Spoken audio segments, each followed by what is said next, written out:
uburyo wabikora. Uraca kuri utu tudomo dutatu. Muraho neza nshuti za Sawa TV 280. Ni Jean Claude ubasuhuza kuri iyi channel yanyu. Hari abantu benshi bajya bibaza ibintu bitandukanye bati twanditse message ariko dushyiramo amakosa, ugasanga asibye message yose kandi yakabaye ayikosora. Uyu munsi rero ngiye kukwereka uburyo ushobora gukosora message wanditse, ubundi ryakosa rikavamo, hanyuma message ukayohereza imeze neza. Tujye gutayipinga message ahangaha, hanyuma message tuyohereze irimo ikosa, nitumara kuyohereza tuyeditinge nawe urebe uko ibintu biba bimeze. Reka dufate nk'iyi message turipurayingeho. Ese ibi bintu birakora? Ese ibi bintu birakora? Yego birakora, birakoranga. Ni ukuvuga ngo twebwe turabizi neza ikosa dusizemo turarizi, sibyo? Ikosa dusizemo turarizi. Ese ibi bintu birakorangama? Twanditsemo ikosa, turarizi ikosa ririmo, ni ukuvuga twari kugarukira hano kuri birakora tugashyiraho agatangaro, ariko twanditse nkana kugira ngo mbereke uko ushobora kwandika message nawe wari kwandikira umuyobozi usanga washyizemo agakosa. Nturi busibe message yose, ahubwo uri buze gukora iki? Uraza guhita ubyeditinga ubihindure, rya kosa urikuremo, aho kugira ngo usibe message yose abone, ahita abona ko uri nko kumukinisha kandi wenda wari umuhaye ubutumwa bwiwe, ariko uraza kweditingamo ka gakosa ugakuremo. Biragenda bite rero? Dore uko tugiye kubikora. Yego ko tugiye kubikora, uraza ukande kuri ino message, ukandeho cyane, ubundi haze aka kantu. Dukanze kuri iyo message cyane, hanyuma tuze kuri utu tudomo dutatu turi hano haruguru mu nguni y'iburyo, dukandeho, hanyuma dukande kuri aka kajambo kitwa edit. Akitwa copy turakihorera, twebwe dukande kuri aka ngaka kitwa edit.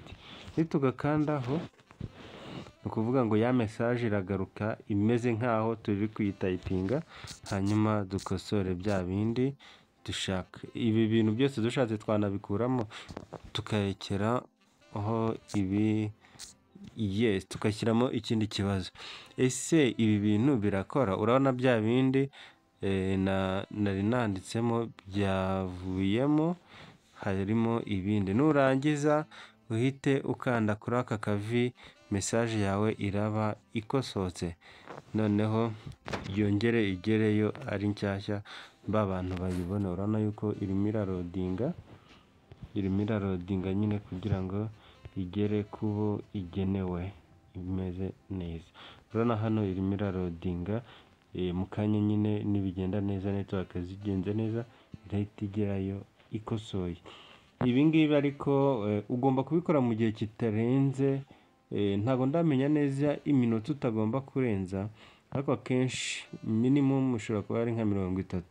Ubwo mu gihe kingana iminota 30 message ubonye yuko washyizemo agakosa wabikosora. Abavuga rero ese ibi bintu birakora, urabona yuko koko birakora. Message yacu mu kanya iraje igere kubo igenewe yakosotse. Reka refreshing network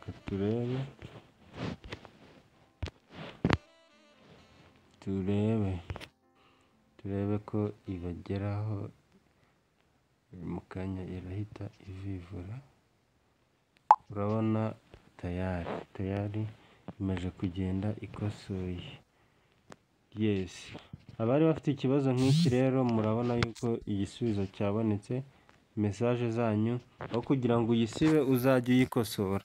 Ushobora no kuba wanditse ibintu ukabona yuko bitari ngombwa ko abantu bose babona ibyo bintu, ugahindura content yose, ukavuga uti si ibi bintu bimeze bitya, ugahita uhindura content yose. Niba wari wanditse cya text kingana nk'umusozi, ugahita uvuga ngo muraho, aho kugira ngo usibe, ugahita ahubwo uhindura content y'ibyo wari wanditse. Murakoze rero, niba munyuzwe n'iyi nyungurabwenge, mukore subscribe kuri ino channel kandi mufungure n'inzogera, ibiganiro byacu bijye bibageraho muri aba mbere. Noneho reka nkwereke ikiganiro cya kabiri tugiye kurebana ibindi bintu bikurikira. Muraho neza nshuti, hano ni kuri Sawa TV 180, tuba tugufitiye ibiganiro byinshi bitandukanye. Uyu munsi tugufitiye inyungurabwenge kuri WhatsApp. Kuri WhatsApp tugufitiyeho inyungurabwenge. Hari uburyo abantu bajya bibaza ibintu bitandukanye, aho bibaza bati nagiye kubona mbona umuntu akize muri groupe ntazi icyo ari cyo. Kiriya kigurupe sinagishakaga, sinzi iyo byaturutse, ugasanga mbese kujya muri groupe runaka byamuteye ikibazo. Hari n'ubwo bakongera mu kigurupe mbese kirimo abantu bavuga ibintu byinshi, ukanaha message 1,500 zuzuye kuri iyo groupe. Ukibaza ese iyi groupe urayivaho ute? Ariko ngiye kukwereka uburyo ki ushobora guhagarika ibyo bintu byoye kugutera ikibazo. Ngiye kukwereka uburyo wahagarika ibyo bintu.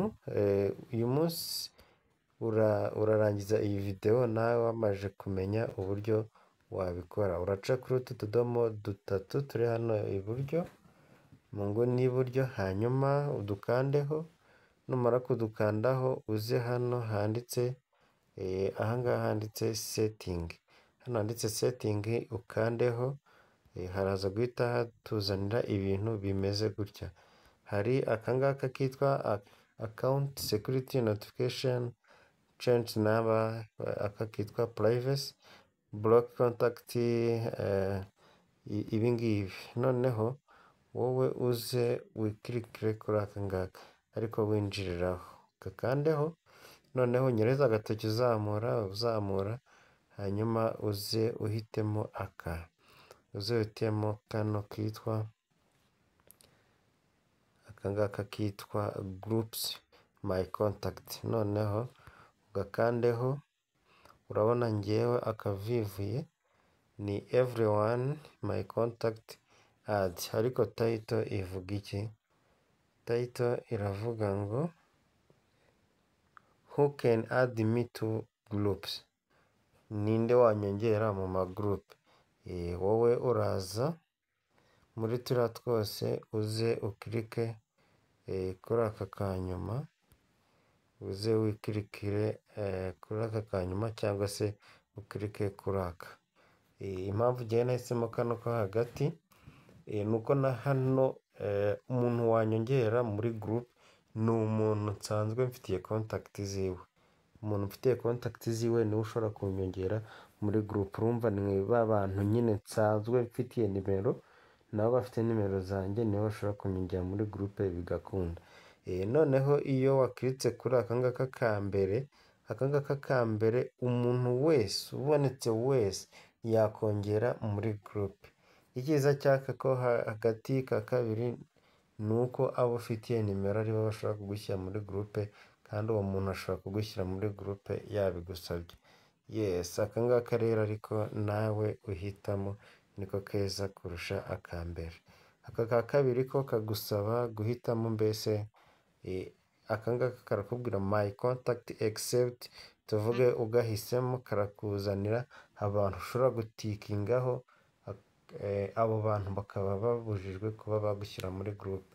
Tuvuge nk'umuntu runaka, ntabwo ngiye kumuvuga, udashaka ko yagushyira muri groupe, uwo muntu niwe uzagenda ugaselectinga. Ubwo rero byiza ni ugukoresha kano ka kabiri, akaba ariko kabigufashamo, kakakurinda akajagari k'amagroupe ya hato na hato. Murakoze rero, niba inyungurabwenge yacu igufashije, muze gukora subscribe, tuzabonane mu biganiro bitaha. Mufungue na notification kugira ngo muzajye mubona mu ba mbere. Imana ikomeze ibarinde rero, naho utaha. Harageze. Muraho neza nshuti bakunzi ba Sawa TV 180. uyu munsi tugufitiye inyungurabwenge nanone kuri WhatsApp nk'uko bisanzwe mujya mudukurikirana kenshi tubagezaho inyungurabwenge zigiye zitandukanye. Uyu munsi tubafitiye ikiraro kuri WhatsApp tubafitiyeho akantu keza cyane kavuga ngo ni gute wahindura cyangwa se washyira ifoto muri background ya chat yawe muri WhatsApp ukaba ubibonamo rwose, ukabonamo ifoto ugashyiramo ifoto, wajya ucatinga hakaba harimo ifoto. Yes, turaza muri WhatsApp yacu nk'ibisanzwe, tuze twinjire hano haruguru kuri utu tudomo dutatu turi haruguru, hanyuma dukandeho tuze duhitemo hano kuri setting, hanyuma dukande kuri setting, tuze kuzamura gato tuze turebe kano kitwa chat theme wallpaper chat history. Noneho dukandeho tuze hano duhitemo kano ka kabiri, urabona hano hari aka kitwa theme na wallpaper. Iyi wallpaper niyo turi buze guhitamo, urabona hano kanzeho hahita haza ibintu bitandukanye, kuvuga ngo icyo uba ukoze uraza ukanda hano kuri change, kuvuga ngo iyi background yawe muri WhatsApp irahita ihinduka hajyemo iyo wowe wahisemo. Noneho nukandaho ushobora guhitamo iyi ngiyi iri hano kuri screen, iyi ngiyi iri kuri screen. Reka tugire iyo duhitamo kugira ngo urebe, cyangwa se ukaza ukajya hano ukaba wanahitamo izindi ushaka. Kuvuga ngo iyi iri hano, iyi ngiyi ni default, ariko hano waba ugiye mu mafoto muri galeri yawe ugahitamo. Reka tuvuge yuko tugiye muri galeri, urabona amafoto atandukanye, aya ni amafoto atandukanye, iyo nahitamo yose yahita iza muri WhatsApp. Nk'urugero kaduhitamo iyi y'imodoka, ninkora hano kuri set wallpaper irahita yijyanamo, hanyuma muri chat yanjye ari iriya foto iraba irimo. Ni ukuvuga ngo look like iraba imeze gutya neza, look yayo ni uko iraba imeze, urabona iriya modoka yamaze kujyamo.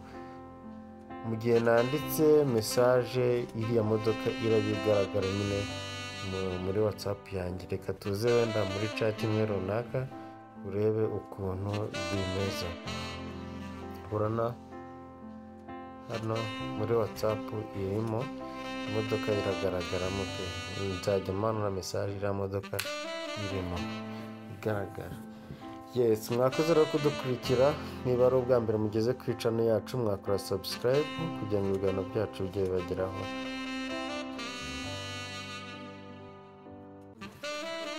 Noneho washaka kubigarura ukaba wasubirayo ukongera ukabigarura. Turavuga yuko hano iyi chat turayivamo, hanyuma nitumara kuyivamo twongeye dusubire hahandi kuri twa tudomo dutatu, nitujya ku tudomo dutatu dusubire kuri setting, twongeye tugaruke kuri chat,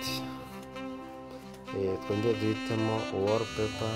Ahangaha nitwongera guhitamo wallpaper ducenjinge ifoto dushyiremo iyo twifuza. Rero ni urugero nabahaga, ushobora kongera ugashyiramo ifoto wifuza, iyindi ushaka, mbese wubona ikunogeye, ku buryo umuntu wabona nawe ako kantu wakoze ugahita abona yuko rwose wakoze akantu k'ubwenge. Nuko rero bigenda bikorwa, ushobora guhitamo amafoto menshi atandukanye ugahitamo imwe muri zo, cyangwa ukabanza kugenda ukadizayininga ifoto yawe, ubundi ukaba wayikoresha muri WhatsApp. Umuntu yajya abona ibintu byawe akabona yuko mbese ni iby'umuntu usobanutse. Yes, njyewe ntabwo nkunda ibintu by'amafoto, niyo mpamvu ndekeramo iyi ngiyi nkituriza. Iyi ya default iba ihagije. Yes, like this. Ni ukuvuga ngo iyi ngiyi iba ihagije, ariko wa wundi umusirimu usirimutse ugendana n'igihe, urahindura sitati yawe rwose muri background ya telefone yawe, ibintu bikaba bimeze neza. Nuko rero ibintu bikorwa, niba ari ubwa mbere mugeze kuri channel yacu mwakora subscribe, ugafungura akazogera kugira ngo ibiganiro by'ubutaha bizajye bikugeraho kandi bikugereho ku gihe. Gusubira inyuma no kugenda ukanda kuri kano ka fresh, ubundi kakagusubiza inyuma. Yes, tuzahure mu biganiro bitaha. Nzaba mbafite izindi nyungurabwenge zitandukanye. Mukomeze mugire ibihe byiza, Imana ikomeze ibarinde. Ciao ciao.